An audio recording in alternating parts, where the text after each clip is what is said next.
Hello, hope you're doing good. In this tutorial, I'll be showing you how to create custom frames in Canva. For example, you can see right here, I've created a custom frame for this image. All you'll need to do, once on Canva, you're going to simply add the image that you would like to create the frame for.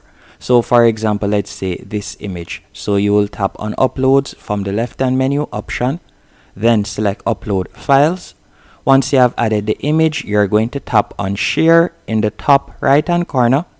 Then you're going to tap on Download, and you're going to select the page that you would like to download. So you can select the page right here, and you're going to save it as a PNG, as we'll be doing this example using the free plan. Once you have downloaded the image, you're going to open a new tab, and you're going to go on to remove.bg. And again, this is a site that you can use for completely free.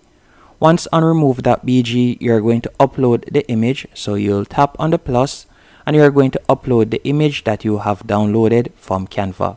It is going to remove the background, then you're going to tap on download. Once you have downloaded the design, you're going to go back into Canva real quick, and you're going to go over to the left-hand menu option and select apps.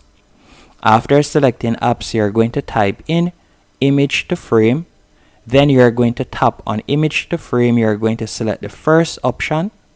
After selecting it, you're going to tap on choose file.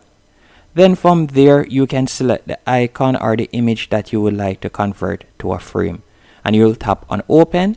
Then you're going to tap on convert image to frame. After you have done that, you're going to give it a few seconds, and then the frame will be added, as you can see right here, to your page. And from there, you can adjust the size, as you can see right here, and I could add it over the image, as you can see right there. And that's it. Hope you found this tutorial helpful and informative. If you did, be sure to hit the like button and subscribe, and thank you for watching.